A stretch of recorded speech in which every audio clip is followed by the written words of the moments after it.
Today we're going to talk about how to pick a lot when building.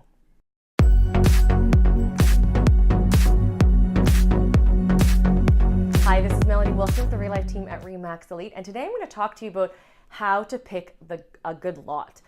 You're looking at building a home, and hopefully you're working with an agent and they're giving you advice. I love giving my clients advice on all aspects of the building process, of course helping them negotiate, but also being that voice of reason to help choose a really good lot.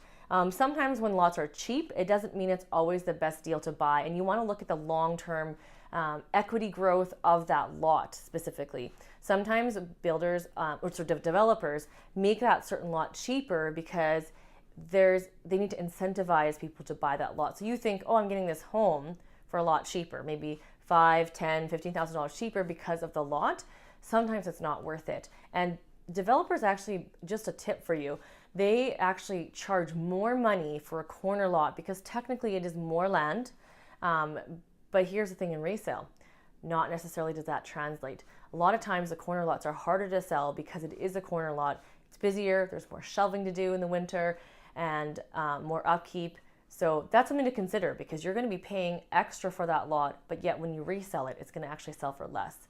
Some of the things you want to think about is obviously the location of the lot. Where is a lot located? In proximity to the parks, proximity to the playgrounds, in proximity to the main entrance, the Anthony Henday, if it's close to the Henday, main roads. That's going to indicate if that has good resale, not necessarily through the lot value, but later when you sell the house.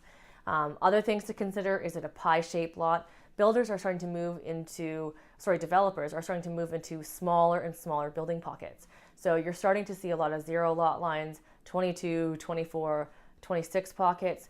The 28, 30, and 32 are becoming less and less common. Developers are starting to rule those out. So you want to take a look at the size, because depending on how big you want the home, how wide you want the garage, how big you want the bedrooms, and what kind of layout you're putting in, that's going to dictate what kind of lot size you need and building pocket that you need. So take a look at those. I also like to look at where the power utility transformers are and the fire hydrants are, because if there's a fire hydrant on your lot, obviously people aren't going to be able to park right in front of your house. So that's another thing that sometimes people don't think about. There's a tiny little box on that lot map that actually shows that, and it also shows you if there's a bus route in the back. Sometimes the big unknown space, that's scary. When I see that, I look into that for my clients to make sure that we know what that is. And sometimes it's not disclosed, and I don't really want a nasty surprise if you're living in the house and then all of a sudden there's something being built behind you that you didn't expect.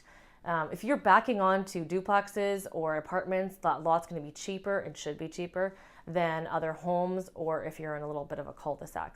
Hopefully those little tips helped you looking at picking a lot. Of course, every situation is different. Every neighborhood is different with different pricing. Right now is a really good time to do a lot hold because you're looking into the quieter months, and it's a great time to kind of investigate. When you put a lot hold down, you can kind of investigate what house would work and what price would work for you. If you have questions about that process, areas, and all that kind of stuff, again, send me a private message, give me a call. Share this with anyone you know, and please, again, give me some love and like and heart this post. Thank you so much, and we'll talk to you guys soon.